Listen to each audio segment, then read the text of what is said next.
अस्सलाम वालेकुम एवरीवन, कैसे हैं आप सब। उम्मीद है खैरियत से होंगे। मैं अब्दुल रहीम कुरैशी वेलकम करता हूं आपका डार्ट के क्रैश कोर्स के अंदर, जिसमें आप एक ही वीडियो के अंदर सीख जाएंगे कि डार्ट प्रोग्रामिंग लैंग्वेज को आपको किस तरीके से यूज़ करना है। डार्ट प्रोग्रामिंग लैंग्वेज होती क्या है, इसमें फंक्शंस, डेटा टाइप्स हमारे पास किस किस तरीके से होते हैं। ठीक है, ये सारी चीज़ें आप इसमें सीखेंगे। तो सबसे पहले हम समझते हैं कि डार्ट हमारे पास ही क्या है। डार्ट हमारे पास एक modern day object oriented programming language है। अब ऑब्जेक्ट ओरिएंटेड प्रोग्रामिंग लैंग्वेज क्या होता है, ये आप ओप का कॉन्सेप्ट जो पहले पढ़ चुके हैं उनको पता होगा, जिनको नहीं पता उनके लिए बता दूं। इसके अंदर हमारे पास इनहेरिटेंस, इनकैप्सुलेशन, क्लासेस, मतलब कई सारी चीज़ें इन्वॉल्व होती है। ठीक है, ये हमारे पास इजी टू लर्न है। ठीक है, वाइडली यूज़ होती है फ्लटर डेवलपमेंट के अंदर।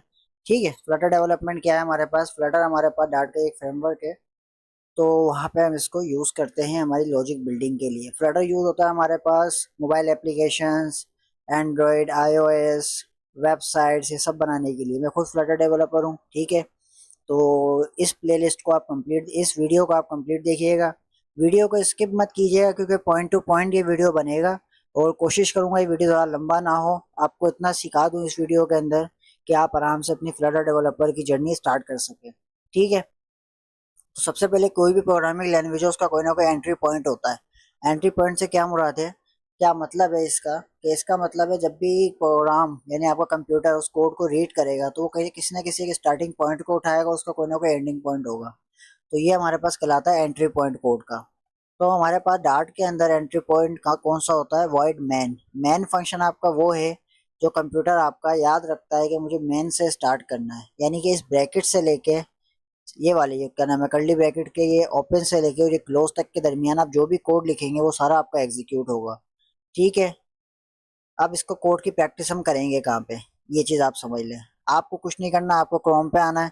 क्रोम पे आके आपको लिखना है डार्ट पैड। डार्ट पैड लिख के जैसे आप इंटर करेंगे तो आपके पास ये फर्स्ट पे आ जाएगा, डार्ट पैड डॉट डेफ की तरफ से। आपको इस पर क्लिक कर देना, ये आपके पास आ गया डार्ट पैड आपका, जहाँ पे आप सारा कोड वगैरह कर सकते हो। ठीक है, जब आप फ्लटर के साथ काम करोगे तो जाहिर सी बात है आप सेटअप करोगे उसका पूरा, तो वहाँ पे फिर अलग तरीके से यूज़ होगी, मतलब यूज़ इस तरीके से वहाँ पे आपको ऑनलाइन यूज़ करना नहीं पड़ेगा। ठीक है, अभी मैंने ऑनलाइन इसलिए रखा है ताकि हर बंदा आराम से इसको यूज़ कर सके, सेटअप के अंदर आप ना जाएं, आपका टाइम ज़्यादा वेस्ट ना हो, वीडियो ज़्यादा लंबी ना हो। नाउ अब हम समझते हैं कि हमारे पास प्रोग्रामिंग के अंदर कमेंट्स क्या होते हैं। ये बेसिक बेसिक चीज़ें हैं, ये मैं आपको स्टार्टिंग के अंदर इसलिए समझा रहा हूँ ताकि आगे जाके जब हम इनको यूज़ करें तो आपको कोई परेशानी ना हो। ठीक है तो हमारे पास कमेंट्स डार्ट के अंदर दो तरीके के होते हैं, एक सिंगल लाइन कमेंट, दूसरा होता है हमारे पास मल्टी लाइन कमेंट।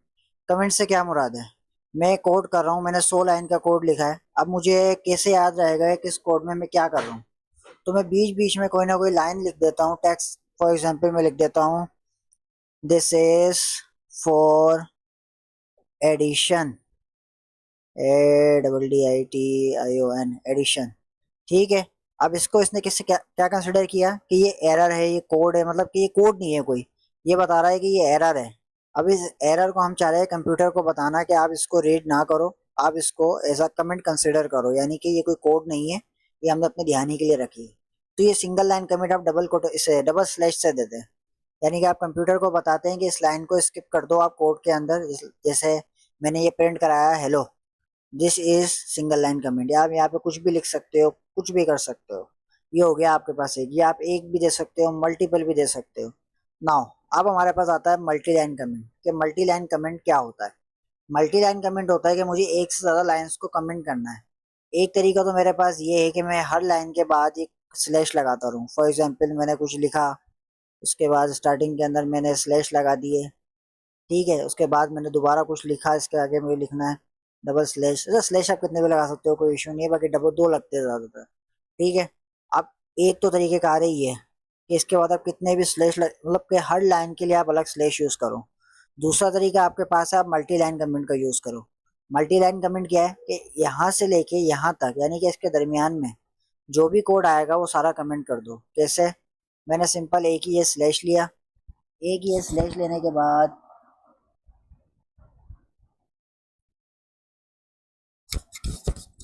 ठीक है, हमने इस तरीके से स्लैश लगा दी है। अब ये स्लैश जब हमने लगा दी है तो हमें इन स्लैश की हमें ज़रूरत नहीं है। अब वो इस पूरे ब्लॉक ऑफ कोड को एज अ कमेंट कंसिडर कर रहा है, देखा आपने। तो ये आपके पास कहलाता है मल्टी लाइन कमेंट। ये आप कोडिंग के अंदर यूज़ करोगे जब आप एप्लीकेशंस बनाओगे, थाउजेंड ऑफ लाइंस का कोड लिखोगे, ठीक है, तब आपको इसकी ज़रूरत पड़ेगी। हर डेवलपर को इसकी ज़रूरत पड़ती है ताकि जो नया डेवलपर कोड बाद में जिसके पास जाए उसको भी ईजी रहे, और जब दोबारा वो खुद उस कोड को देखे तो उसको भी समझ में आए कि उसने किया क्या था। ठीक है, नाउ अब हम देखेंगे कि हमारे पास प्रिंटिंग कंसोल के अंदर हम कैसे करते हैं। कंसोल क्या है हमारे पास, जिसके ऊपर हम ये काम कर रहे हैं, जो आउटपुट आ रहा है हमारे पास ये कंसोल में आ रहा है। ठीक है, तो ये है हमारे पास कंसोल। टू आउटपुट टेक्स्ट और values to the console use the print function. हम प्रिंट फंक्शन का यूज करते हैं। अगर आप सी प्लस प्लस से आए हैं तो वहाँ पे सी आउट लिखते हैं, अगर जावा से आए हैं आप system dot out dot println लिखते हैं, तो उसके बजाय यहाँ पे यूज होता है क्या, प्रिंट। यहाँ पे आप सिंपल लिखते हैं प्रिंट, आपको प्रिंट करना तो आपने सिंपल प्रिंट लिखा, डबल कोटेशन के अंदर हेलो और आखिर के अंदर सेमीकोलन। आपने इतना लिखा, आपके जितने भी एरर नीचे आ रहे थे वो खत्म हो गए और आपने डायरेक्ट इसको रन किया। रन करने के बाद आपके पास आउटपुट आया हेलो। ये बात आपको समझ में आ गई। इसके बाद now you can also print value variables. आप सिंगल वेरिएबल भी प्रिंट कर सकते हो, स्ट्रिंग के अंदर हो या कोई भी वेरिएबल बना के। ठीक है, मैं इसी को कॉपी कर लेता हूँ ताकि हमारे पास वीडियो ज़्यादा लंबी ना हो, टाइम भी बचे हमारे पास। अगर आपने चैनल को अभी तक सब्सक्राइब नहीं किया तो चैनल को सब्सक्राइब कर लें, क्योंकि ये वीडियोस बनाने के अंदर टाइम और मेहनत दोनों चीज़ें लगती है। हमें खुद को भी इस वीडियोस को बनाने के लिए सब कुछ रिकॉल करना पड़ता है। ठीक है, तो हम चलते हैं हमारे कोड की तरफ। तो देखें, जैसे मैंने लिखा था ये हमारे पास आ गया अब्दुल रहीम। ठीक है, तो इसको मैं हटा देता हूँ, इसको हम हटा देते हैं। Name, my name is Abdul Rahim, इसको भी मैं हटा देता हूँ। मुझे सिर्फ नेम प्रिंट कराना है, NAME, नेम। ठीक है, मुझे जस्ट नेम प्रिंट कराना था। मैंने इसको रन किया, रन करने का मेरे पास आउटपुट आया अब्दुल। ठीक है, क्योंकि अब्दुल्ला हमने यहाँ पे लिखा है जस्ट। ठीक है, तो आपको समझ में आ गया होगा किस तरीके से ये काम हो रहा है। ठीक है, अब इसकी थोड़ी समरी हम देखते हैं कि जो भी हमने देखा है ये क्या है। ठीक है, तो यहाँ पर हमने देखा एंट्री पॉइंट।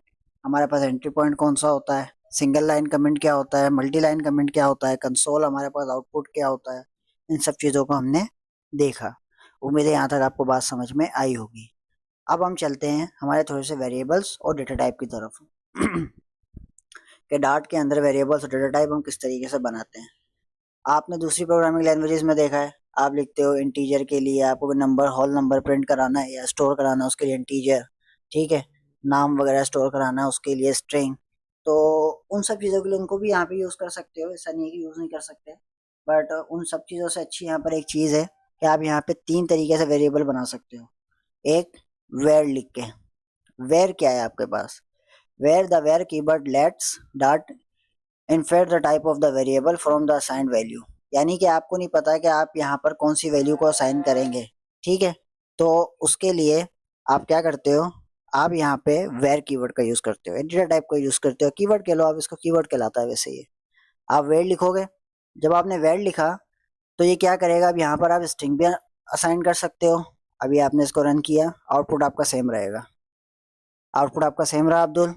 ठीक है, नाउ अब मैं इसके अंदर असाइन कर देता हूँ। फॉर एग्जांपल मैंने इसको यहाँ पे असाइन कर दिया 40, या कुछ भी असाइन कर सकते हो, कोई इशू नहीं है उसका। अब मैंने इसको प्रिंट किया तो इसने आउटपुट मुझे क्या दिया, 40। यानी कि आप जो यहाँ पे वैल्यू असाइन करोगे वो इसको मिल जाएगी। अब ये हम कब यूज़ करते हैं, जब आप फ्लटर के अंदर काम करोगे, आपको इमेजेस स्टोर करानी है या फिर आपको नहीं पता कि उसके अंदर जो डेटा आएगा वो टेक्स्ट आएगा या नंबर्स आएंगे, तब आप वेयर का यूज़ करते हो ताकि जो भी डेटा उसके अंदर आए वो ऐसा कैसा हमारे वेरिएबल में स्टोर हो जाए, कोई एरर ना आए। ये बात समझ में आ गई। अब इसकी जो डेफिनेशंस वगैरह ये चीज़ें हम पढ़ लेते हैं। The where keyword let's say ये पढ़ चुके line. Once a value is assign the type became fix. यानी कि एक दफ़ा जो रन टाइम के ऊपर या आपने एक वैल्यूज के अंदर जो फिक्स कर दी है, फॉर एग्जांपल मैंने यहाँ पे इसके एक दफ़ा अंदर 40 रख दिया है, यानी कि इसकी टाइप ऑफ इंटीजर हो चुकी है। अब मैं दोबारा इसके अंदर reassign name is equal to string नहीं कर सकता ठीक है, यानी कि यहाँ पे मैं ये नहीं कर सकता। देखो आपके सामने एरर दे रहा है मुझे, आपको एरर क्या दे रहा है, a value of type string can't be assign to a variable of type int. Int क्यों, क्योंकि इसमें डेटा जो फर्स्ट टाइम इंसर्ट हुआ है वो हुआ है इंटीजर, तो अब इसकी टाइप क्या हो गई है, इंटीजर। बट यहाँ पे अगर मैं 70 करता हूँ, 70 को मैं असाइन कर सकता हूँ। बात समझ में आई आपको ये। अब आपका आउटपुट के अंदर क्या आना चाहिए, 70, तो आपके पास 70 आया। ठीक है, ये बात समझ में आ गई आपके पास। Now final keyword. फाइनल क्या है, मतलब कि फाइनल भी यही करता है आपके पास कि आपने जो वेयर लिखा है, वेयर की जगह आप लिखोगे फाइनल, FINAL, फाइनल। ठीक है, फाइनल के कोड की तरफ जाने से पहले तो थ्योरी पढ़ते हैं इसकी। Use to declare a single statement variable immutable after being set, यानी कि एक दफा अगर आपने इसको सेट कर दिया उसके बाद आप इसको चेंज नहीं कर सकते। ठीक है, the value is set at run time not during compilation, यानी कि रन टाइम के ऊपर आपने जो वैल्यू इसकी सेट कर दी है, अब जब ये कोड रन होगा उस वक्त आप इसको चेंज नहीं कर सकते। Good for variables that get their value only once, यानी कि एक दफा जब आपको वैल्यूज को असाइन करना है। अब देखें, जब हमने फाइनल लिख के नेम के अंदर 40 लिख रख दिया है, अब मैं इसके अंदर 70 असाइन नहीं कर पा रहा। The final variable name can only be set once. बात समझ में आई आपको? जब आपको पता है कि मुझे एक ही दफा मतलब इसमें वैल्यू असाइन करनी है वेरिएबल के अंदर, तो आप क्या यूज करोगे? फाइनल। ठीक है, अब ये चेंज नहीं हो सकती फाइनल ना रन टाइम पे, सॉरी रन टाइम पे तो हो सकती है, मतलब कि मैं इसको भी तो यहाँ से तो 40 और फॉर एग्जाम्पल ऊपर आ जाओ, यहाँ से 40 से इसको 70 कर सकता हूँ। बट एक दफा जब मैंने इसको रन कर दिया, रन करने के बाद मैं इसको चेंज नहीं कर सकता। ये बात समझ में आ गई आपके? तो ये हमारे पास है फाइनल। लाइक इस तरीके से करंट ईयर, हमें करंट ईयर चाहिए होता है डेट टाइम डॉट नाउ। अब ये चेंज नहीं होना चाहिए, यानी कि जब भी फॉर एग्जांपल कोई फॉर्म आप फिल कर रहे हो, उसके अंदर एक फील्ड है करंट ईयर की, करंट ईयर की, यानी कि ऑटोमेटिकली वो सिलेक्ट होना चाहिए। अब ऑटोमेटिक जब वो सिलेक्ट हो रहा है तो वहां पे हम फाइनल कीवर्ड का यूज करेंगे। क्यों? क्योंकि वहां की जो वैल्यू है वो एक दफा सेट हो गई है, वो चेंज हमें नहीं करवानी बार बार। ठीक है, डिक्लेयर, ये सब चीज़ हम पढ़ चुके हैं, तो हम आगे चलते हैं।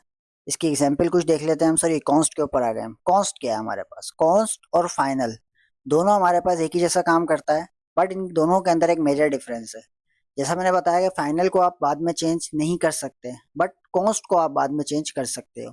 किस तरीके से? पाई की वैल्यू है फॉर एग्जाम्पल, कंट्री है पाकिस्तान, यानी कि रन टाइम पे आप इसको बाद में चेंज कर सकते हो। वो किस तरीके से होती है उस चीज़ों को भी हम देखेंगे, क्योंकि अभी तक हमने इनपुट लेना यूजर से, आउटपुट लेना नहीं सीखा। हम फिर भी एक एक कोड इसको रन करके चेक करते हैं। CONST, कॉन्स्ट मैंने बनाया कॉन्स्ट। नेम रखा हुआ, नेम इंटीजर के साथ अच्छा नहीं लग रहा, मैं इसको एज कर देता हूँ। ठीक है, मैंने एज रखी 70। तो इसने मुझे दिया इस पे, सॉरी हाँ सही दे रहा है एरर, क्योंकि नेम नाम का कोई वेरिएबल अब बचा ही नहीं है। तो मैंने इसको कर दिया एज, और ये एरर सारे चले गए। मैंने इसको रन किया, तो 70 मेरे पास आ गया। अब चेक करते हैं इसमें क्या हम रन टाइम पे चेंज कर सकते हैं। 70 50 कर देते हैं हम इसको। ठीक है, हमने 50 कर दिया। हमें इसने दी एरर। क्या एरर दिया? Const variable can't be assigned a value after initialization. ठीक है, यानी कि आप इसको भी रन टाइम पे चेंज नहीं कर सकते, बट कंपाइलेशन टाइम पे आप इसको चेंज कर सकते हो। कंपाइलेशन टाइम के ऊपर क्या मकसद है? बाय डिफॉल्ट फॉर एग्जांपल हमने रखी है कोई वैल्यू इसके अंदर, ठीक है, बट आप जब यहाँ पे कोड रन होगा, आप यूजर से इनपुट लेंगे, यूजर से इंटरेक्शन करेंगे, उस वक्त पे अगर यूजर यहाँ पे कोई और वैल्यू इंसर्ट करता है तब आप इसको इंसर्ट कर सकते हैं। बट बाय डिफॉल्ट आप कोई ना कोई इसको वैल्यू देनी पड़ेगी आपको। लाइक पाएगी वैल्यू, ये चेंज नहीं हो सकती। कंट्री, फॉर एग्जाम्पल यूजर आप कोई फॉर्म फिल कर रहा है, वहाँ पे कंट्री का ऑप्शन है, बाय डिफॉल्ट आपने रखा है कि पाकिस्तान है, क्योंकि मेजोरिटी स्टूडेंट आपके पाकिस्तान से। बट अगर वो कोई और कंट्री सेलेक्ट करते हैं तो वो यहाँ पे सेलेक्ट हो जाएगी। बात समझ में आ गई? लाइक कॉन्स्ट नाउ, अभी का जो टाइम होगा वो ये वेरिएबल ले लेगा, बट फाइनल के अंदर इस तरीके से नहीं है। ठीक है, ये बात समझ में आ गई आपको? Difference between final and const क्या है इसको देख लेते तो थोड़ा सा। वेर, फाइनल और कॉन्स्ट। म्यूटेबिलिटी, ये म्यूटेबल है, यानी कि इसमें जो भी डेटा आएगा वो इसमें मतलब कि जो डेटा इसमें असाइन करेंगे, इसकी जो टाइप है वो हो जाएगी। ये दोनों इम्यूटेबल है, यानी कि इम्यूटेबल का मतलब इस तरीके से ले सकते हैं आपके, एक दफ़ा जब आपने इसको कर दिया तो बाद में आप इसको चेंज नहीं कर सकते हैं। कुछ को आप रन टाइम पे चेंज नहीं कर सकते। ठीक है, वन सेट रन टाइम, यानी कि रन टाइम पे फाइनल की वैल्यू को आप चेंज कर सकते हैं, जैसे भी हमने देखा था। ये हमारे पास सिर्फ कंपाइल टाइम पे चेंज हो सकती है वैल्यू इसकी, बट इसकी हम रन टाइम पे वैल्यू चेंज नहीं कर सकते। इसकी क्या है? वेयर की, वेयर भी हमारे पास रन टाइम पे से चेंज हो सकती है। टाइम ऑफ असाइनमेंट्स, ठीक है, ये बात समझ में आ गई आपको? तो हमारे पास हमारे डॉक्यूमेंट्स कंप्लीट हो गए हैं। उम्मीद है यहाँ तक आपको बात समझ में आ गई होगी। अगर आपने चैनल को सब्सक्राइब नहीं किया, सब्सक्राइब कर लें, ताकि आगे जब हम चलें तो आपको बाकी चीज़ें भी समझ में आती रहे। ठीक है, तो इसके बाद अब हम देखेंगे हमारे पास ठीक है, तो अब हम स्टार्ट करेंगे डॉक्यूमेंट 3, जिसके अंदर हम देखेंगे हमारे पास, सॉरी फॉर डैट। तो अब हम देखेंगे कि ऑपरेटर्स हमारे पास डार्ट प्रोग्रामिंग लैंग्वेज के अंदर क्या होते हैं। सबसे पहले ये वन लाइन डेफिनेशन है हमारे पास, इसको हम समझते हैं। Operators are symbol use to perform operations on values and variables. Operators हमारे पास क्या होते हैं, कोई ना कोई सिंबल्स होते हैं जो कोई ना कोई टास्क परफॉर्म कर रहे होते हैं, कोई ना कोई ऑपरेशन परफॉर्म कर रहे होते हैं, ठीक है। किसके ऊपर? वैल्यूज और हमारे वेरिएबल्स के ऊपर। नाउ अब हम देखते हैं कि हमारे पास कितने टाइप्स के ऑपरेटर्स होते हैं। हमारे पास एक अर्थमेटिक ऑपरेटर्स होते हैं, असाइनमेंट ऑपरेटर्स होते हैं, हमारे पास कंपैरिजन ऑपरेटर्स होते हैं, ठीक है, और लॉजिकल ऑपरेटर्स। ये हमारे पास चार मेन टाइप है, इसके अलावा और भी होते हैं। सबसे पहले हम समझते हैं अर्थमेटिक ऑपरेटर्स को। इसकी वन लाइन डेफिनेशन है हमारे पास, use for basic math operations, ठीक है। अर्थमेटिक ऑपरेटर्स का यूज हम क्यों करते हैं? बेसिक मैथमेटिक ऑपरेशंस हमारे कोड के अंदर परफॉर्म करने के लिए। तो ये हमारे पास एक एग्जाम्पल कोड है, मैं इसी को कॉपी पेस्ट कर लेता हूँ ताकि हमारा टाइम बचे। मैंने किया कंट्रोल सी और मैं आ गया डार्ट पेड के ऊपर हमारे, ठीक है। मैंने यहाँ पे कंट्रोल वी किया इसको। तो इस कोड को अब आप थोड़ा सा समझें कि यहाँ पर क्या हो रहा है।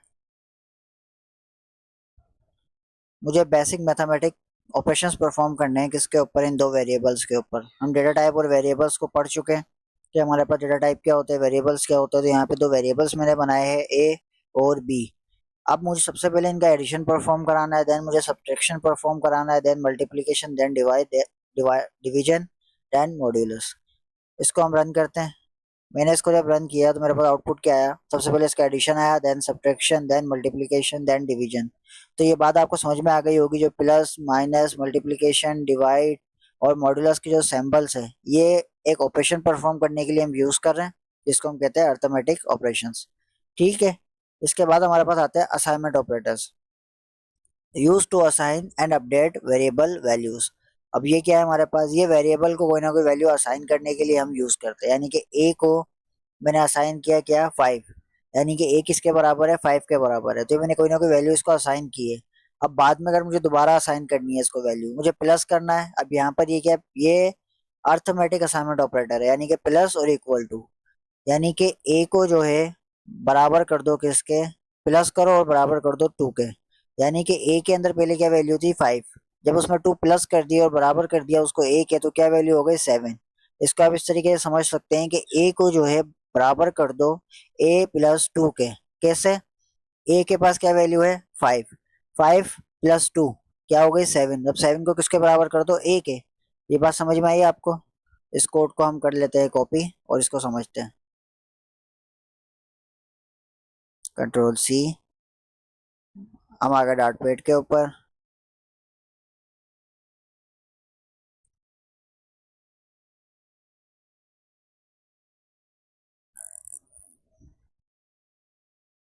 इस कोड को जब मैंने रन किया तो मेरे पास आउटपुट आया इसका 7, 21, 16, 4।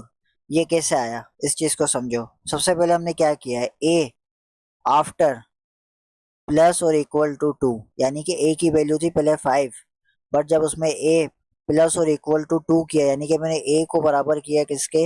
ए प्लस 2 के। ये दो तरीके हमारे पास एक ही चीज को लिखने के, या तो आप इस तरीके से लिख लो या इस तरीके से लिख लो, कोई फर्क नहीं पड़ता, ठीक है। तो उसके बाद after that, after this line, हमारे पास ए की क्या वैल्यू हो गई? 7। उसके बाद हमने मल्टीप्लिकेशन का यूज किया, यानी कि ए को जो है पहले मल्टीप्लाई करो 3 के साथ, यानी कि ए की जो वैल्यू है उसको 3 के साथ मल्टीप्लाई करो, देन उसको दोबारा ए के अंदर असाइन कर दो। यानी कि इस तरीके से ए को बराबर कर दो किसके? ए मल्टीप्लाई बाय 3, यानी कि ए के पास अभी क्या था? 7। जब 7 को मल्टीप्लाई किया 3 के साथ तो आंसर क्या आया हमारे पास? 21। और 21 को मैं दोबारा किसके पास असाइन कर दिया? ए के अंदर। इसी तरीके से हमने ये बाकी सारा काम किया है, ठीक है। इसके बाद हमारे पास है कंपैरिजन ऑपरेटर्स। कंपैरिजन ऑपरेटर्स हमारे पास क्या होते हैं? Use to compare values results in true और फॉल्स। यानी कि हमें दो वेरिएबल्स है या फिर कोई भी दो चीजें, उनको आपस में कंपेयर करना है और फैसला करना है कि क्या ट्रू है या फॉल्स है। उसके लिए हम यूज करते हैं हमारे पास कंपैरिजन ऑपरेटर्स को, ठीक है। अब कंपैरिजन ऑपरेटर्स हमारे पास कौन कौन से होते हैं? इक्वल इक्वल टू, यानी कि हमें चेक करना है कि x बराबर बराबर है y के। अब जब इसको हम चेक करेंगे तो ये जो आउटपुट अपना देगा वो ट्रू और फॉल्स के अंदर देगा। अगर x और y दोनों बराबर होते हैं तो हमारे पास आउटपुट क्या आएगा? ट्रू। बट हमारे पास x की वैल्यू क्या है 10 और y की वैल्यू क्या है 20, यानी कि दोनों बराबर नहीं है। तो इसका आउटपुट क्या आएगा हमारे पास, फॉल्स। तो उसी तरीके से ये हमारे पास फॉल्स यहाँ पे लिखा हुआ है।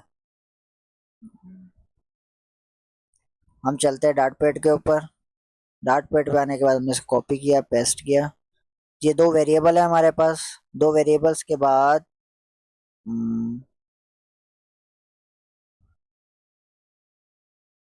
ठीक है, ये हमारे पास सबसे पहले हमने चेक किया क्या x बराबर बराबर है y के।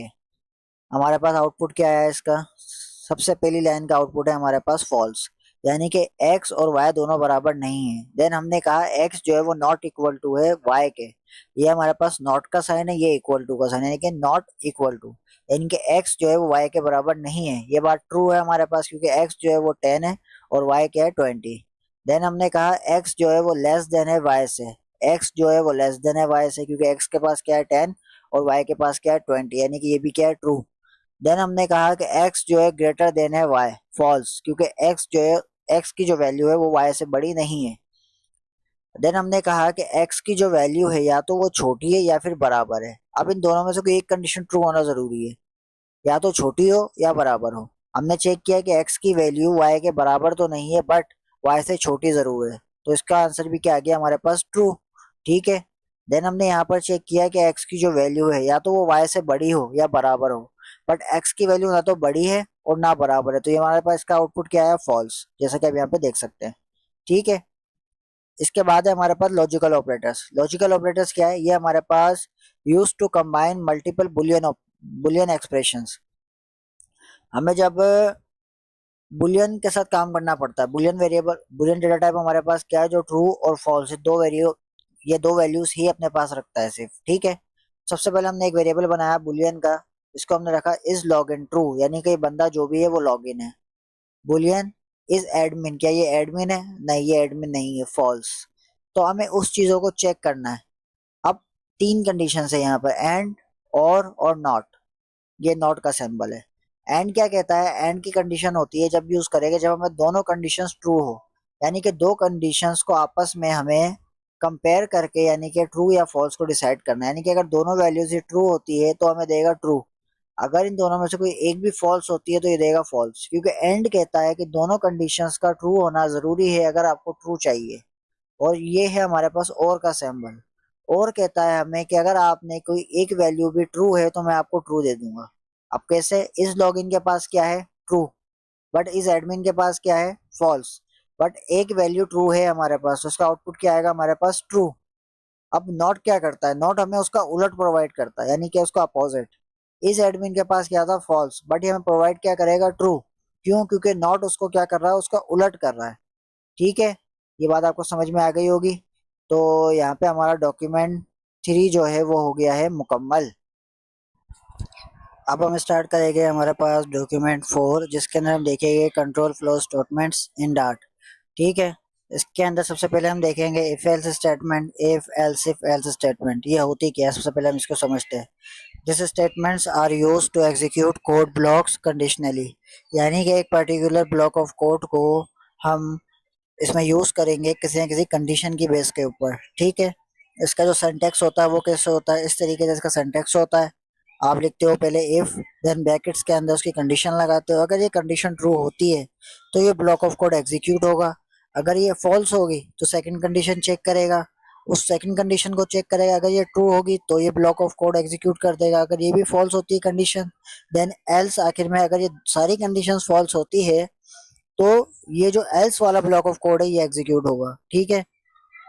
इसकी एक एग्जांपल है, हम देखते हैं कि इस कोड के अंदर हमें करना क्या है, हमें ये बताना है कि नंबर जो है वो पॉजिटिव है या फिर नेगेटिव। अब इसके अंदर देखो हम क्या कर रहे हैं, अब नंबर 0 भी हो सकता है। तो अब इसे हम कॉपी पेस्ट करते हैं और इसको रन करते हैं। हमारे पास आया output, the number is positive. अब ये किस तरीके से वर्क कर रहा है, इस चीज को थोड़ा सा समझो। इस चीज को थोड़ा समझो कि नंबर हमारे पास क्या है 10। हमने लगाई कंडीशन इफ नंबर अगर लेस देन है 0, यानी कि नंबर नेगेटिव है, तो ये वाली लाइन प्रिंट करेगा अगर ये ट्रू हो जाती है कंडीशन। बट ये कंडीशन क्या हुई, फॉल्स, क्योंकि नंबर जो है वो लेस देन 0 नहीं है। तो इसने क्या, सॉरी, ग्रेटर देन, अगर नंबर ग्रेटर देन होता है 0 तो ये क्या करेगा, इस कंडीशन को प्रिंट करेगा। यहाँ पर ये ट्रू हो गई कंडीशन, तो इसने इसको प्रिंट कर दिया और आगे की कंडीशंस को चेक नहीं किया। ये बात समझ में आई। अब अगर मैं इसको कर देता हूँ -10, मैंने इसको कर दिया, सॉरी, -10, जब मैंने इसको कर दिया -10, अब जब मैंने इसको रन किया, अब इसने मुझे क्या क्या कहा, आउटपुट में क्या दिया, द नंबर इज नेगेटिव, यानी कि ये वाली स्टेटमेंट। इसने पहले फर्स्ट स्टेटमेंट को चेक किया, ये फॉल्स हो गई, देन इसने सेकंड को चेक किया, ये ट्रू हो गई, तो इसने इस स्टेटमेंट को प्रिंट कर दिया और एल्स को छोड़ दिया। बट अगर मैं रख देता हूँ यहाँ पर 0, क्योंकि 0 ना तो पॉजिटिव है और ना ही नेगेटिव है, तो ये इसके लिए क्या देगा मुझे, द नंबर इज 0। क्यों? क्योंकि ना तो ये ग्रेटर देन 0 है और ना लेस देन 0 है, ये 0 है, यानी कि एल्स है। एल्स के अंदर क्या है, द नंबर इज 0। तो ये हमारे पास एक स्टेटमेंट थी इफ एल्स की। नाउ अब हम देखेंगे स्विच केस स्टेटमेंट हमारे पास क्या होती है। The switch statement allow us multiple ways branching based on the value of a variable. ठीक है, उसका सेंटेक्स सबसे पहले हम समझते हैं। ये हमारे पास स्विच का सेंटेक्स है। जैसे इफ एल्स के लिए, इफ एल्स के लिए आप पहले इफ लिखते हो, देन उसके बाद ब्रैकेट्स के अंदर कंडीशन लगाते हो, यहाँ पे उसी तरीके से, बट थोड़ा सा डिफरेंस है। आप यहाँ पे लिखोगे स्विच, देन लगाओगे यहाँ पे एक्सप्रेशन दोगे, ठीक है, देन मल्टीपल केसेस बनाओगे। मल्टीपल केसेस से क्या मुराद है, आप if else if else if else if बनाओगे। ये आपका इफ है, सॉरी, ये आपका इफ है, बाकी आपके else if else if else if आप कंसिडर कर सकते हो, और डिफॉल्ट जो है वो आपका क्या है, एल्स। अब इस कोड के अंदर क्या हो रहा है, इसको हम कॉपी पेस्ट करके चेक करते हैं। ठीक है, मैंने इसको किया कंट्रोल सी। कंट्रोल सी करने के बाद हम आ गए हमारे डाट पैड के ऊपर। नाउ इस पे हम कंट्रोल पेस्ट किया, हमने इसको रन किया। इसे जब मैंने रन किया तो इसने क्या कहा मुझे, गुड जॉब। गुड जॉब क्यों दिया भाई इसने मुझे, चेक करते हैं। हमने दोबारा इसको रन किया, गुड जॉब, अच्छा बी है, ठीक है। अब इस कोड के अंदर हो रहा क्या है, हमने ग्रेड का वेरिएबल बनाया स्ट्रिंग के साथ, जिसके अंदर हमने क्या रखा, बी, ठीक है, और हमने स्ट्रिंग के अंदर ग्रेड दे दिया यहाँ पे, यानी कि इसकी एक्सप्रेशन क्या है, ग्रेड, यानी कि इसको ग्रेड को चेक करना है। अब केस क्या है, केस मतलब कि इस वेरिएबल, ये जो एक्सप्रेशन यहाँ पे हमने दी है, इसको चेक करेगा कि अगर ये बराबर है 1 है तो हमें कहेगा एक्सीलेंट और रुक जाएगा, ब्रेक वहां पे, उसके बाद आगे की कंडीशंस को चेक नहीं करेगा। अगर ये होती है फॉल्स तो अब ये आएगा सेकंड कंडीशन पे, चेक करेगा, केस जो है वो बी है। अगर बी होता है, हाँ भाई ये बी है, तो इसने क्या प्रिंट किया, गुड जॉब। इसी तरीके से सी, इसी तरीके से डिफॉल्ट, ठीक है। यानी कि फॉर एग्जाम्पल यहाँ पर अगर हम लिख देते हैं डी, अब डी के लिए हमने कोई भी केस नहीं बनाया, यानी कि अब ये किस पे जाएगा, डिफॉल्ट के ऊपर। डिफॉल्ट के ऊपर हमारे पास क्या आएगा, इनवैलिड ग्रेड। ठीक है, ये बात समझ में आ गई आपको। तो ये है हमारे पास स्विच केस स्टेटमेंट्स। ठीक है, अब कुछ प्रॉब्लम्स हम देखते हैं। सबसे पहले इफ एल्स की। ये कंडीशन क्या है, हमें चेक करना है कि चेक इवन और ऑड नंबर जो है हमारे पास वो इवन है या फिर ऑड है। ठीक है, तो मैं इस कोड को कॉपी कर लेता हूँ सबसे पहले। ये कोड है, इसको कॉपी करा मैंने, इसको कॉपी करके मैंने यहाँ पर आके इसको पेस्ट किया, और इस कोड को समझिएगा। हमारे पास नंबर है 7। अब इवन चेक करने के लिए क्या होगा, मैं जो नंबर है उसका मॉड्यूलस लूंगा 2 के साथ। अगर वो बराबर बराबर आ जाता है 0 के, तब तो वो इवन है, अदरवाइज वो ऑड है। ठीक है, हम चेक करते हैं। हमारे पास ने क्या दिया, ऑड। ऑड क्यों दिया, जब मैंने नंबर का यानी 7 का मॉड्यूलस लिया 2 के साथ, यानी 2 से मैंने इसको डिवाइड किया, तो ये कम्प्लीटली डिविजिबल नहीं हुआ। ठीक है, मॉड्यूलस 0 नहीं आया मेरे पास। ठीक है, जब मॉड्यूलस मेरे पास 0 नहीं आया, इसका मतलब कि कंडीशन हो गई फॉल्स। जब फॉल्स हो गई तो उसने एल्स के अंदर जो था ऑड, उसने ऑड को जो है वो प्रिंट कर दिया। मैं इसको करता हूँ 6। जब मैंने इसको 6 किया और रन करवाया, तो इसने मुझे क्या दिया, इवन। इवन क्यों दिया, कि नंबर का जब मॉड्यूलस लिया 2 के साथ, 2 6 जो है वो टोटली डिविजिबल बाय 2 से, उसका जो मॉड्यूलस आ गया वो आ गया 0, तो प्रिंट क्या करा इसने, इवन। बात समझ में आ गई आपको। उसके बाद है हमारे पास डेज ऑफ द वीक। ये हमारे पास एक कोड है, इसमें नंबर की बेस के ऊपर हमें बताना है कि तीसरा दिन हफ्ते में कौन सा होता है, दूसरा दिन कौन सा होता है, इस तरीके से। ठीक है, इस कोड को हम कॉपी करते हैं, इसको हमने कॉपी किया और यहाँ पे आके पेस्ट कर दिया। ना इसको जब हम रन करेंगे, अब देखो, डे 3 हमारे पास केस 3, यानी कि 3 यहाँ पे कंडीशन ट्रू हो रही है। 3 के ऊपर क्या है, वेनेसडे। ठीक है, अगर यहाँ से 3 के अलावा मैं इसको कर देता हूँ 4, अगर मैं इसको 4 करके रन करता हूँ, अब ये देखो मुझे क्या देगा, अभी देगा मुझे इनवैलिड डे। समझ में आई बात। इसी तरीके से आप इसको पूरे हफ्ते का बना सकते हो। ठीक है, तो इसी के साथ हमारा डॉक्यूमेंट 4 भी हो गया है कंप्लीट। तो गाइस अब हम स्टार्ट करेंगे हमारा डॉक्यूमेंट नंबर 6, ठीक है, जिसके अंदर हम देखेंगे हमारे पास लूप्स क्या होते हैं, ठीक है, और लूप्स को यूज़ क्यों करते हैं और किस तरीके से यूज़ करते हैं और कितने टाइप के लूप्स होते हैं हमारे पास। सबसे पहले हम समझते हैं कि लूप है क्या। Loops are used to execute a block of code repeatedly as long as a specific condition is set. Dart support several type of loops, ठीक है, यानी कि हमारे पास जब तक कंडीशन एक पर्टिकुलर कंडीशन ट्रू होती रहेगी, ठीक है, तो हमारे पास वो जो ब्लॉक ऑफ कोड है वो एग्जीक्यूट होता रहेगा मल्टीपल टाइम। यानी कि एक ब्लॉक ऑफ कोड यानी कि 5 से 10 लाइन या 100 लाइन का एक कोड है, जिसे बार बार अगर हमें चलाना है किसी कंडीशन की बेस पे, तो उसके लिए हम फॉर लूप या फिर लूप्स का इस्तेमाल करते हैं, ठीक है। नाउ सबसे पहले अब हम समझते हैं फॉर लूप को। फॉर लूप क्या है और कब हमें यूज करना है। The for loop is commonly used when the number of iteration is non. ये क्या कह रहा है कि फॉर लूप का इस्तेमाल हम जब करेंगे जब हमें पता है कि हमें कितने इटरेशंस चलानी है, ठीक है। अब हम इसका सिंटैक्स देख लेते हैं कि इसका सिंटैक्स किस तरीके से। फॉर लूप का सिंटैक्स जो है वो कुछ इस तरीके से होता है। सबसे पहले हम लिखते हैं फॉर, देन स्मॉल ब्रैकेट्स लगा के इसी के अंदर हम सारी कंडीशंस, स्टार्टिंग पॉइंट और एंडिंग पॉइंट वगैरह सब कुछ सेट करते हैं। देन अगर यहाँ पे कंडीशन ट्रू होती है तब इस ब्रैकेट से लेके ये नीचे वाले ब्रैकेट तक, यानी कि कर्ली ब्रैकेट स्टार्टिंग से लेके कर्ली ब्रैकेट एंड तक जो भी कोड होगा वो मल्टीपल टाइम एग्जीक्यूट होता रहेगा अनटिल ये कंडीशन ट्रू होती रहेगी यहाँ पे। तो इसके 3 पार्ट है, एक इनिशियलाइजेशन, दूसरा कंडीशन, तीसरा इंक्रीमेंट एंड डिक्रीमेंट। अब ये किस तरीके से वर्क कर रहा है इस चीज़ को हम देखते हैं। ये हमारे पास एक एग्जाम्पल है फॉर लूप की, जिसमें मुझे चलाना है लूप कहाँ से लेके कहाँ तक, 1 से लेके 5 तक। तो मैंने क्या कहा, सबसे पहले मैंने इनिशियलाइज किया, मैंने कहा for loop integer i is equal to 1, यानी कि मेरे लूप की स्टार्टिंग कंडीशन। उसके बाद यहाँ सेमीकोलन लगा के मैंने इसको क्लोज कर दिया। नाउ कंडीशन, क्या i की वैल्यू लेस देन और इक्वल टू है 5 के। यस, i की जो वैल्यू है वो है 1, यानी कि लेस देन है वो किसके, 5 के। कंडीशन ट्रू ही। उसके बाद हमने i के अंदर क्या कर दिया, इंक्रीमेंट कर दिया। अब जब हमने i के अंदर इंक्रीमेंट किया तो i की वैल्यू क्या हो जाएगी, 2 हो जाएगी। बट वो कब चेक होगा कंडीशन, जब दूसरी दफ़ा लूप चलेगा। हम कोड के अंदर आए, हमने यहाँ पे कंडीशन यानी कि आई को प्रिंट किया। आई को प्रिंट करने के बाद दोबारा ये लूप यहाँ पर आया, इसने आई की वैल्यू को चेक किया, 2 हो गई। जब यहाँ पे कंडीशन आई, कंडीशन ने चेक किया कि 2 जो है क्या वो लेस देन है 5 से। हाँ, 2 जो है वो लेस देन है 5 से। यहाँ पर आया, इंक्रीमेंट कर दिया, यानी कि यहाँ पे आई की वैल्यू क्या हो चुकी है, 3, बट यहाँ पे 2 चेक हो चुकी है, ठीक है। दोबारा कोड एग्जीक्यूट हुआ ये। तो ये इस तरीके से कब तक एग्जीक्यूट होगा, जब तक इसमें आई की वैल्यू या तो लेस देन या फिर इक्वल टू नहीं होती किसके, 5 के।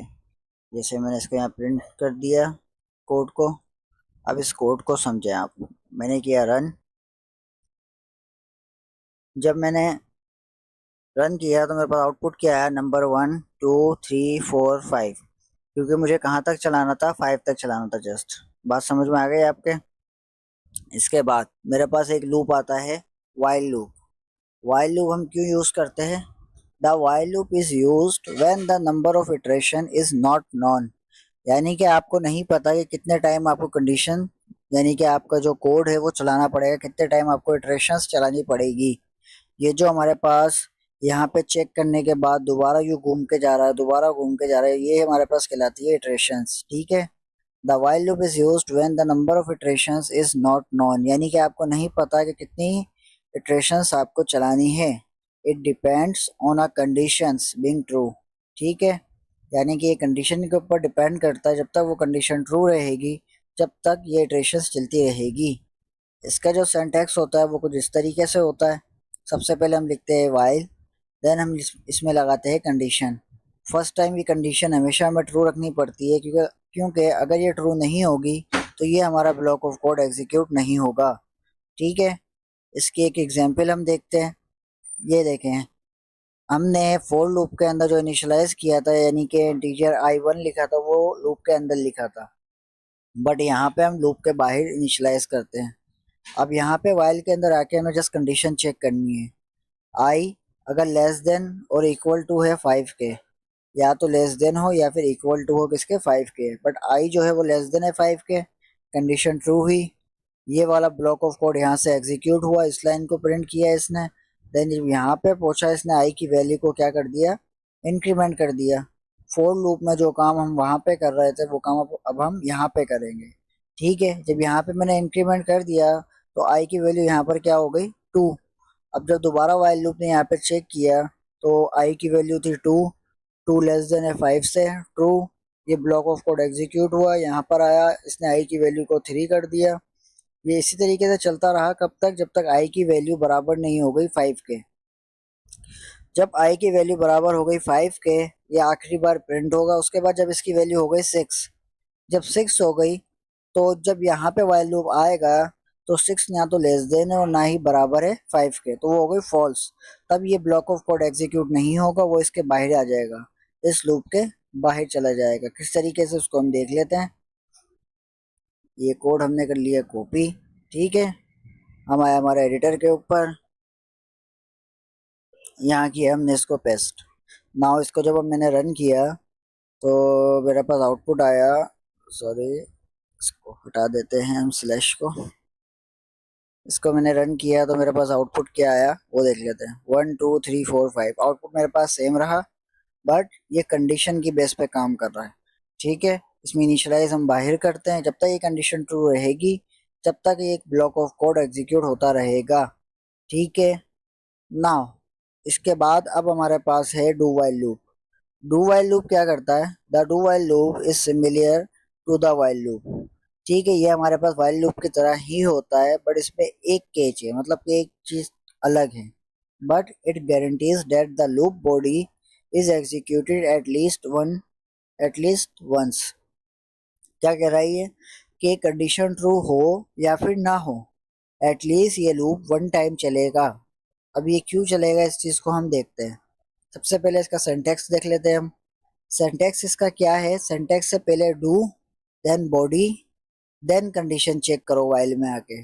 अब इसका मतलब क्या है कि पहले ये कोड एग्जीक्यूट करेगा, देन वाइल में आके कंडीशन चेक करेगा। अगर ये कंडीशन ट्रू होगी देन दोबारा से ये कोड यहाँ से एग्जीक्यूट होगा, अदरवाइज नहीं होगा। यानी कि एक दफ़ा ये कंडीशन या फिर ये लूप जो है इटरेट लाजमी करेगा। इसकी एग्जाम्पल क्या है हमारे पास, देख लेते हैं हम।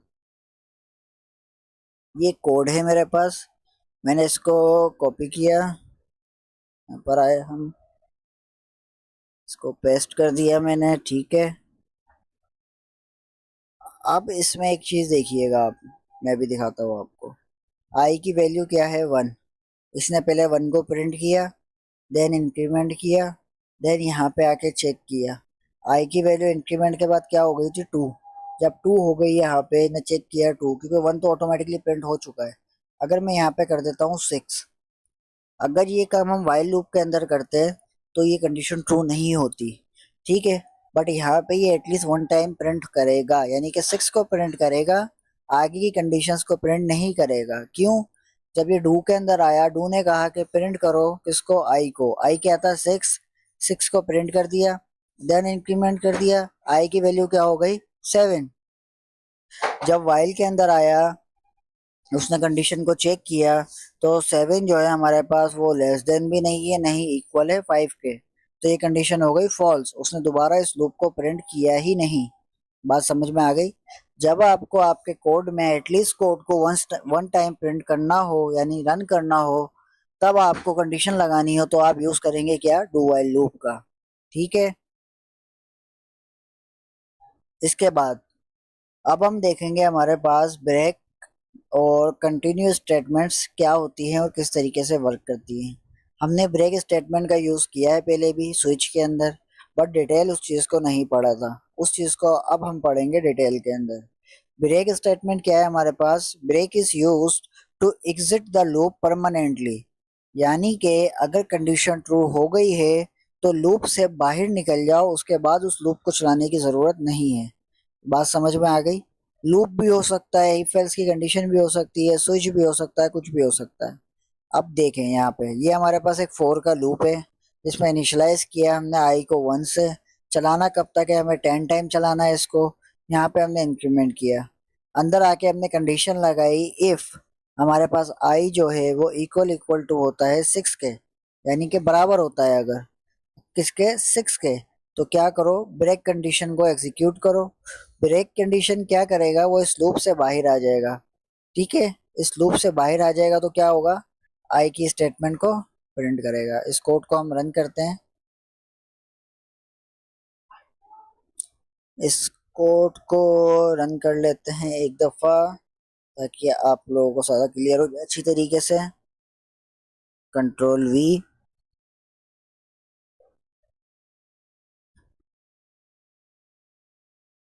ठीक है, अब आप लोग देखें जरा, इसने क्या किया। इसने पहले, इसने 5 तक तो लूप को चलाया। 5 तक लूप को कैसे चलाया इसने, पहले इंटीजर की वैल्यू जब 5 तक आई, ठीक है, इसने 5 को चेक किया। 5 को यहाँ पर आके चेक किया, आई की वैल्यू इक्वल इक्वल टू 5 है, नहीं, फॉल्स हुआ। अगर फॉल्स हुआ तो ये इसकी कंडीशन प्रिंट ही नहीं हुई। ठीक है, ब्रेक यूज नहीं हुआ। बट जैसे ही इसकी कंडीशन आई की वैल्यू 6 हुई, तो इसने ब्रेक को कॉल किया कि बस यहाँ पे ब्रेक कर दो, इसलिए 6 को इसने प्रिंट नहीं किया। इसने कहाँ तक चलाया, सिर्फ 5 तक। बात समझ में आ गई। जबकि लूप हमें कहाँ तक चलाना था, 10 तक। बट 10 तक नहीं चला, वजह क्या है, ये ब्रेक। अगर इस ब्रेक का यूज हम नहीं करते तो हमारे पास ये कहाँ तक चलता, 10 तक चलता। ठीक है, कई मरतबा आपको अपने कोडिंग के अंदर, फ्लटर के अंदर जब आप कोड करेंगे तो आपको ये करना पड़ता है कि अगर कंडीशन ट्रू हो गई है तो उसके बाद हम कोड को रन ना करें, इससे हमारी परफॉर्मेंस कॉम्प्रोमाइज होती है। जब हमें एक चीज़ मिल गई है जो हमें चाहिए थी, उसके बाद हमें कोड को क्यों रन करना है बार बार, हमें क्यों कंडीशंस चेक करनी है। तो उस चीज़ के लिए आप ब्रेक का यूज़ करते हैं कि हमें कंडीशन हमारी ट्रू हो गई है। यहाँ पे हमने ब्रेक का यूज़ किया। ब्रेक स्टेटमेंट आप कहीं पे भी यूज़ कर सकते हैं, it depends on your logic, कि आप किस तरीके से लॉजिक लगा रहे हैं। क्योंकि लॉजिक लगाना आपके हाथ में, ये सेंटेक्स है, ये कोडिंग है, इसको आप जैसे करेंगे, अगर आपका लॉजिक सही है, ये बिल्कुल उस तरीके से काम करेगी। ठीक है, उसके बाद हमारे पास है कंटिन्यू स्टेटमेंट। कंटिन्यू स्टेटमेंट क्या करेगा, continue skip the current iteration and moves to the next one. अब आपको यहाँ से समझ में आ गया होगा कि जब इसको ये कंडीशन मिल जाएगी, ये उसको छोड़ के बाकियों को प्रिंट करेगा। ठीक है, जैसे इसने यहाँ पे कहा स्किप द करंट इटरेशन, जब हमने कंटिन्यू का यूज़ किया है। अब इस चीज़ को थोड़ा सा समझ भी लेते हैं यहाँ पे कोड के साथ। ठीक है, अब हमारे पास यहाँ पर एक फोर का लूप है। फोर लूप के अंदर मैंने इफ का यूज किया है। सेम कोड है, बट डिफरेंस क्या है कि इससे पहले हमने यहाँ पे ब्रेक का यूज किया था, अब हमने यूज किया है कंटिन्यू का। अब हमारे पास आउटपुट देखते हैं क्या आता है। देखें, अब हमारे पास आउटपुट क्या है, 1 2 3, 3 नहीं आया, 1 2 4 5। हमें चलाया कहाँ से लेके कहाँ तक था, 1 से लेके 5 तक हमें लूप चलाना था। इसने क्या किया, इसने जब इसको आई की वैल्यू बराबर बराबर हुई 3 के, इसने क्या किया, कंटिन्यू कर दिया, यानी कि इस वाली जो स्किप था, ये लूप था, इसको स्किप कर दिया और दोबारा से रन कर दिया लूप को। ठीक है, तो 4 प्रिंट हुआ, 5 भी प्रिंट हुआ, बट 3 प्रिंट नहीं हुआ। बात समझ में आ गई आपको। तो ये हमारे पास है कंटिन्यू स्टेटमेंट। यहाँ पे हमारा डॉक्यूमेंट नंबर 6 कंप्लीट हो गया है। ठीक है, इसके बाद हमारे पास है डॉक्यूमेंट नंबर 7, जिसके अंदर हम देखेंगे कि फंक्शंस क्या होते हैं। अब फंक्शंस जो है कोडिंग के अंदर, ये बहुत ज़्यादा ज़रूरी होते हैं, क्योंकि आपको कई मरतबा एक ही कोड होता है जिसको अलग अलग जगह पे यूज़ करना होता है। तो उसके लिए आप फंक्शंस बनाते हो जो कोई ना कोई स्पेसिफिक टास्क या फिर कोई ना कोई स्पेसिफिक लॉजिक जो है वो परफॉर्म कर रहे होते हैं, जिसके लिए हम यूज़ करते हैं क्या, फंक्शंस। अब हम देखते हैं कि फंक्शन की declaration and calling. A function is a block of code that performs a specific task। जो बात मैंने अभी आपको कही कि फंक्शन क्या करता है, कोई ना कोई ब्लॉक ऑफ कोड को, कोई ना कोई पर्टिकुलर टास्क को परफॉर्म कर रहा होता है फंक्शन। ठीक है, in Dart you define a function using the syntax. ठीक है, नाउ मेरे पास एक फंक्शन है void ग्रेट हेलो करके। अब मुझे कोड के अंदर जितनी जहाँ जहाँ भी हेलो चाहिए, मैं वहाँ पे प्रिंट हेलो नहीं लिखूंगा, मैं जस्ट इस फंक्शन को कॉल करूंगा और वहाँ पे मेरे लिए हेलो आ जाएगा। किस तरीके से, उस चीज़ को भी हम देख लेते हैं। मैं इसको कॉपी कर लेता हूँ यहाँ तक, कंट्रोल सी, और यहाँ पे आके ये सारी बेसिक चीज़ें हैं, इसीलिए मैं आपको कॉपी पेस्ट करके समझा रहा हूँ। इसके बाद जाके हमारी जो मेन चीज़ें आएंगी, वहाँ पे हम इन चीज़ों को और ज़्यादा डीप में देखेंगे। ठीक है, जब हम ओप के कॉन्सेप्ट्स वगैरह को देखेंगे। तो देखें, मेरे पास अब देखें दो फंक्शंस कॉल हो रहे हैं, एक ग्रीट, एक मेन। कंप्यूटर जो रीड कर रहा है आपके कौन से फंक्शन को कर रहा है रीड, मेन को स्टार्ट करेगा वो। ठीक है, उसने मेन को स्टार्ट किया, मेन के अंदर क्या था, ग्रीट। ग्रीट फंक्शन के अंदर क्या है, हेलो, तो इसने हेलो को प्रिंट कर दिया। अब आप देखें एक चीज, मैं इस हेलो को कॉपी कर लेता हूँ और पेस्ट,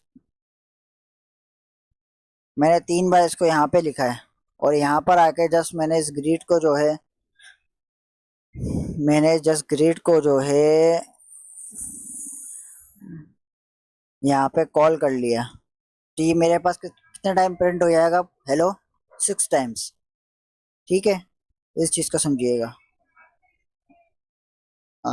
रन हो जाओ, रन हो गया, 1 2 3 4 5 6, बट मैंने लिखा कितने टाइम था, 3 टाइम। तो ये बात आपको समझ में आई, यानी कि एक फंक्शन आपने बना दिया, अब जितने टाइम आपको चाहिए आप उसको कॉल कर सकते हो।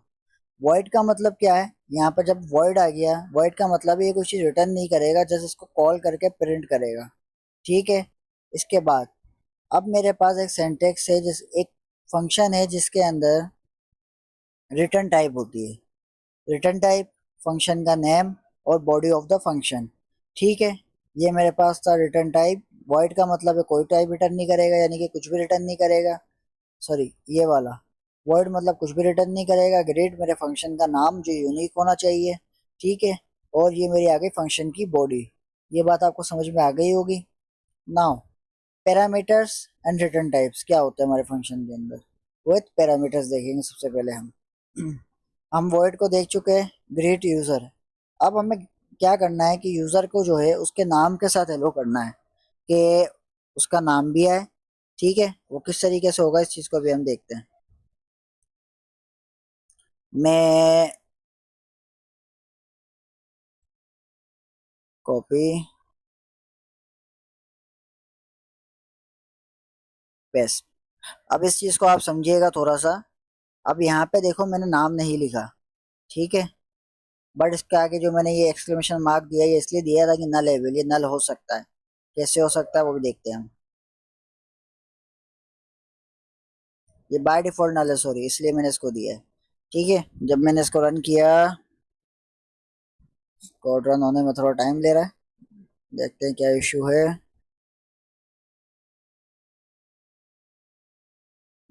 रन हो जाओ। हम्म,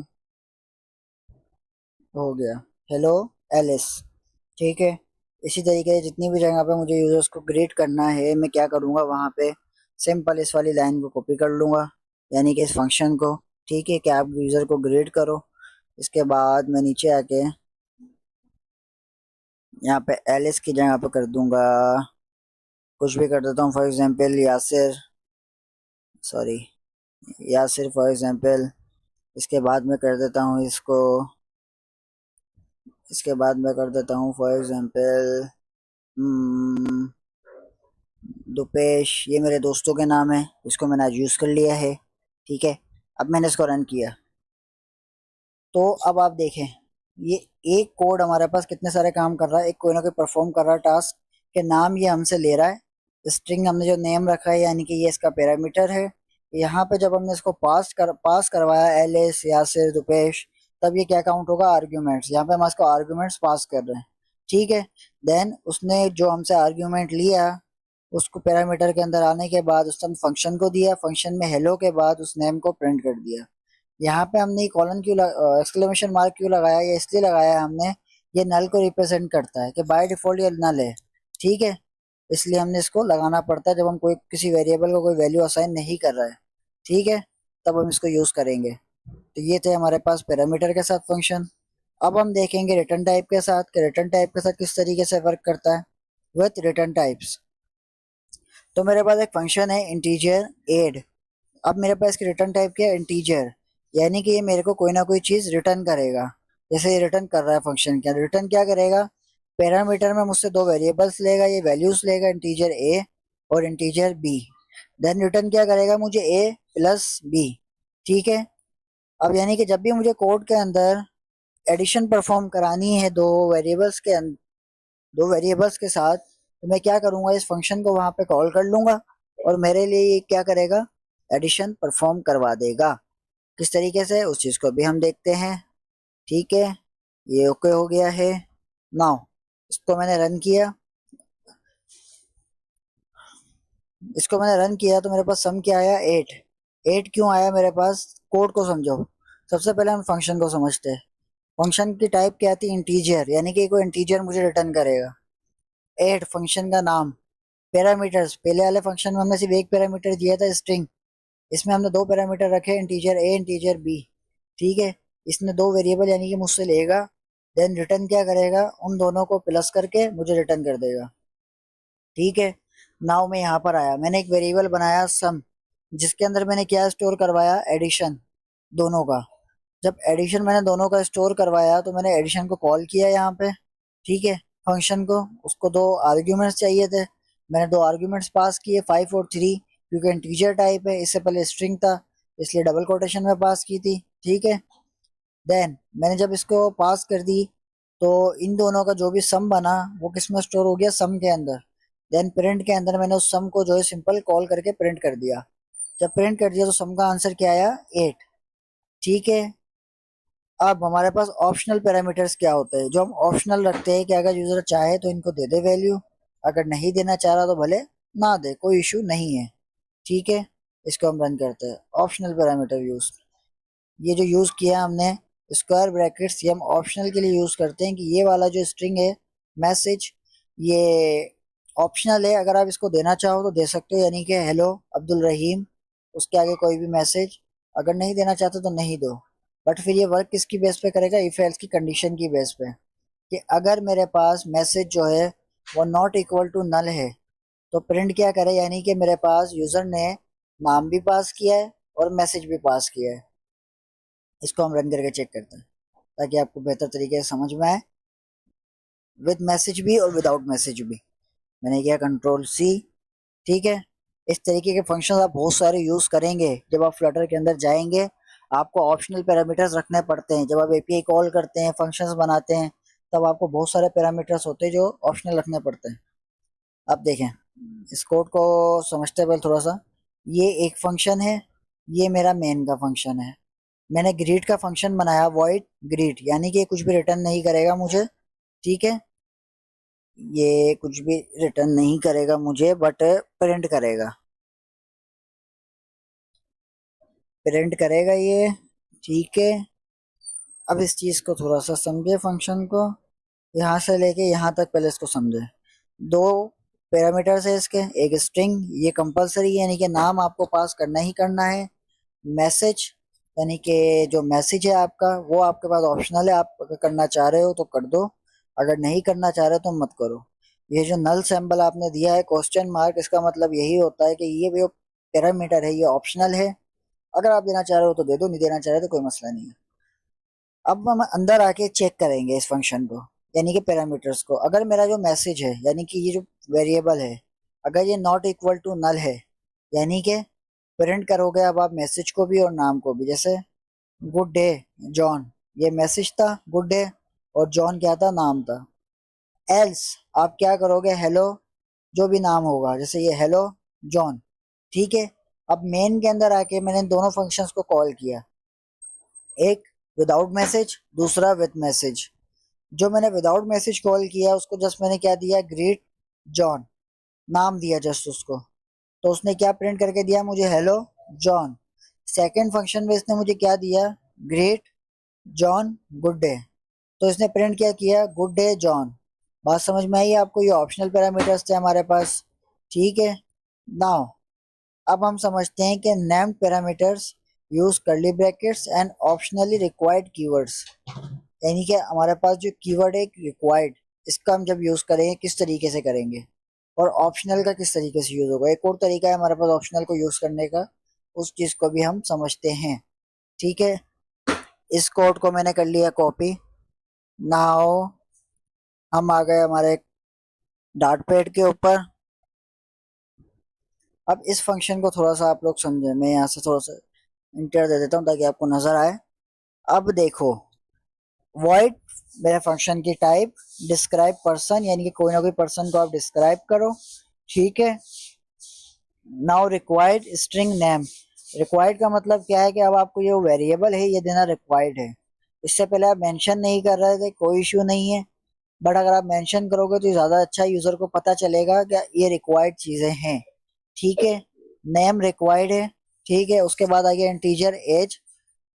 अब इससे पहले हम क्या कर रहे थे, अब इंटीजर ए वेरिएबल बनाया बट उसको कोई भी वैल्यू हमने यहाँ पे असाइन नहीं की।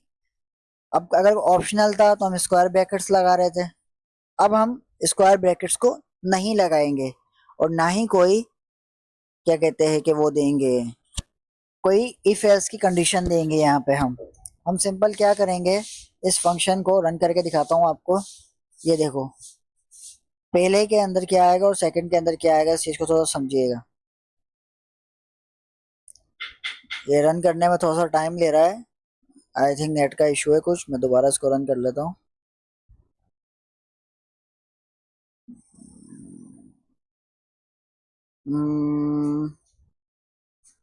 आई थिंक इंटरनेट इशू है, नहीं हो गया रन।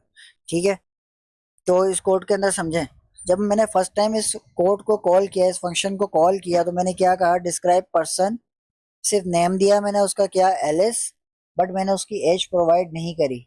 जब मैंने उसकी एज प्रोवाइड नहीं करी तो जो यहाँ पे 18 मैंने दिया था वही यहाँ पे इसने 18 को प्रिंट कर दिया। ठीक है, यानी कि बाय डिफॉल्ट आप ऑप्शनल इसको एक वैल्यू दे रहे हो कि अगर यूजर एज वाला जो वेरिएबल है वो नहीं यूज करता या उसको वैल्यू नहीं देता तो आप इसी वैल्यू को यूज करो। बट जैसे यहाँ पे सेकंड टाइम जब मैंने फंक्शन को कॉल किया है तब मैंने नेम भी दिया है और एज भी प्रोवाइड की है, तब आप जो यूजर ने दिए 25 आप उसको यूज करो।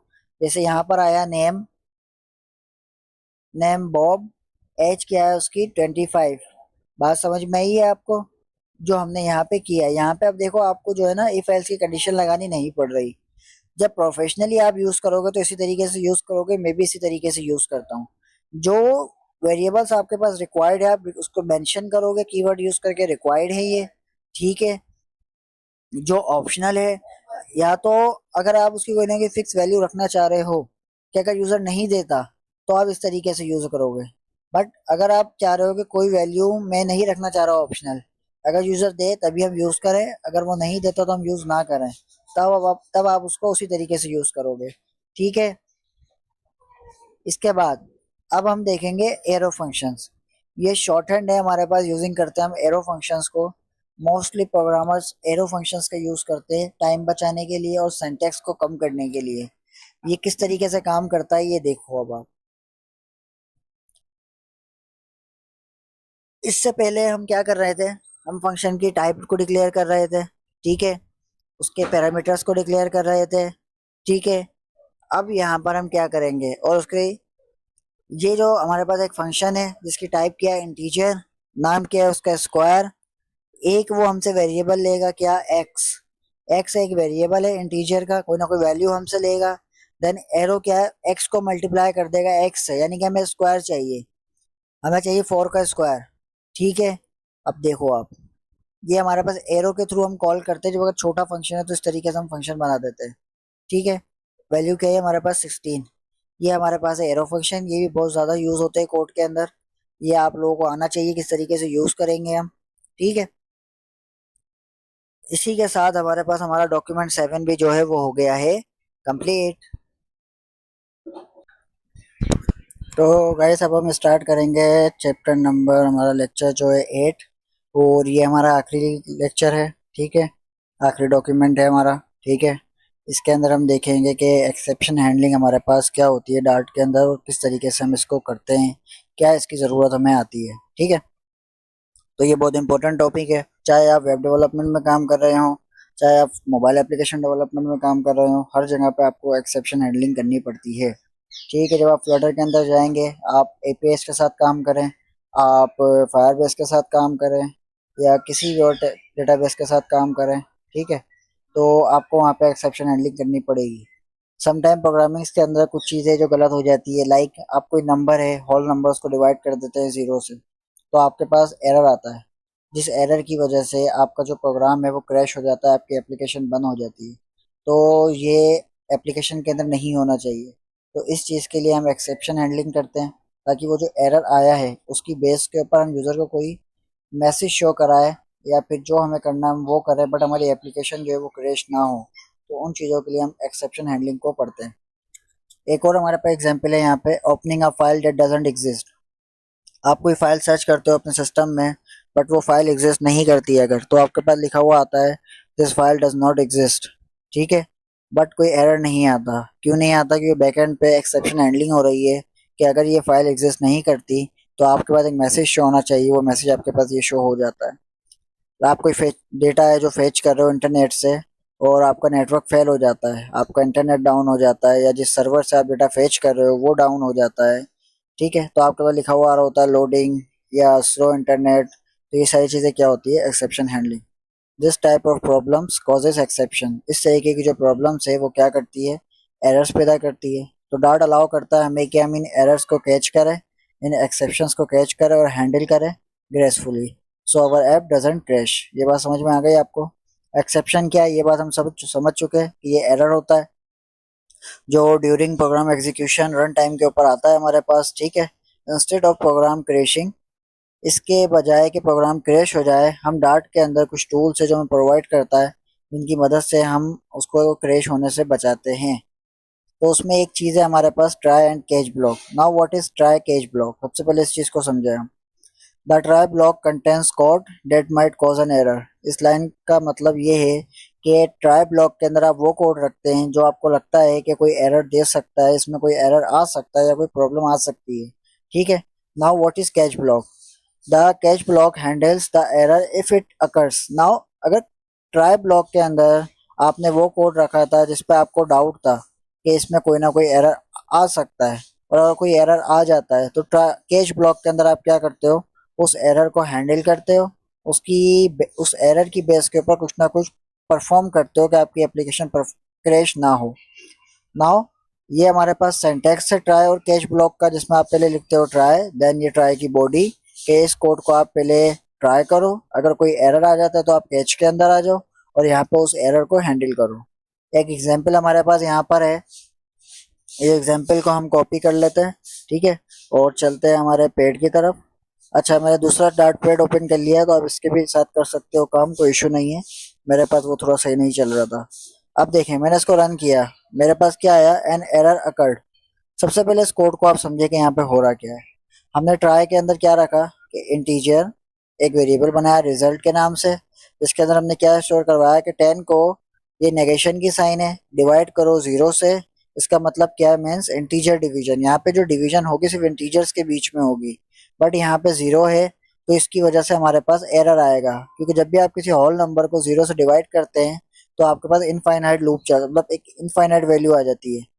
अगर यहाँ पे जीरो के बजाय मैं रख देता 5 या कोई भी होल नंबर, और अब इसको मैं रन करूँगा, तो ये ट्राई इसने एग्जीक्यूट किया। ट्राई के अंदर इस रिजल्ट को पहले वर्क किया, डिवाइड किया, 5 को divide by 10 divide by 5, answer आया 2, ठीक है। देन प्रिंट क्या किया इसने? रिजल्ट। रिजल्ट के अंदर क्या है? 2। ये कैच ब्लॉक के अंदर नहीं गया, ठीक है। बट अगर यहाँ पे मैंने रखा जीरो, तो यहाँ पर आया एरर। एरर की वजह से ये गया कहाँ पे? कैच ब्लॉक के अंदर। कैच ब्लॉक में क्या था? Print an error occurred. ये एन एरर अकर्ड ये हमने दिया था प्रिंट स्टेटमेंट के अंदर। देन आगे क्या लिखा हुआ है? Integer division by zero exception, ठीक है। ये आपकी एक्सेप्शन आ गई कि आप जीरो से डिवाइड नहीं कर सकते किसी इंटीजर को, ठीक है। ये ई क्या है? ये ई आपकी एक्सेप्शन है, ठीक है। उस एक्सेप्शन को मैंने यहाँ पे प्रिंट करवाया है। ये बात समझ में आ गई आपके? इसकी एक्सप्लेनेशन जो मैंने अभी आपको बताया ये वही है, इसको आप एक दफा रीड भी कर सकते हैं। नाउ इसके अंदर एक कीवर्ड हमारे पास यूज होता है, finally keyword. Now what is finally? The finally block runs no matter what, whether an error happened or not. Try block successfully run हो जाए या कोई एरर आ जाए, उसकी वजह से कैच ब्लॉक एग्जीक्यूट होगा। ठीक है, बट फाइनल जो ब्लॉक है हमारे पास वो हर मर्तबा एग्जीक्यूट होगा। इस चीज को थोड़ा सा और डीपली समझते हैं। ये हमारे पास ट्राई ब्लॉक है, ये कैच ब्लॉक है और ये फाइनली ब्लॉक है।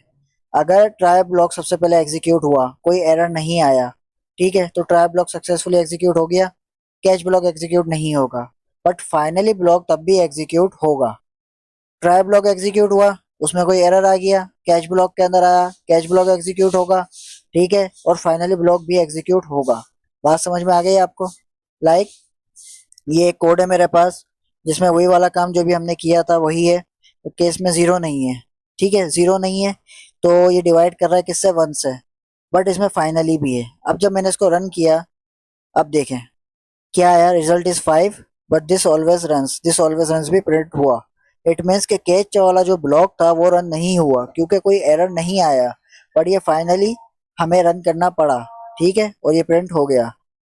नाउ फाइनली का हम यूज करते क्यों है? कई मरतबा कोई फाइल से हमें क्लोज करनी है, कोई प्रोग्राम से उनको क्लियर करना है। ठीक है, कि हमारे पास जब ट्राई और कैच ब्लॉक रन हो जाए उसके बाद ये ऑपरेशन परफॉर्म होना चाहिए, चाहे एरर आ जाए या ना आए, बट ये रन होना ही होना है। तो उसके लिए हम फाइनली ब्लॉक को भी ऐड करते हैं। ये ऑप्शनल है, अगर आपको नीड है इसकी तो आप यूज करें, नहीं है तो ना यूज करें। बट इसकी यूज करने की जरूरत पड़ती है कई मरतबा आपको।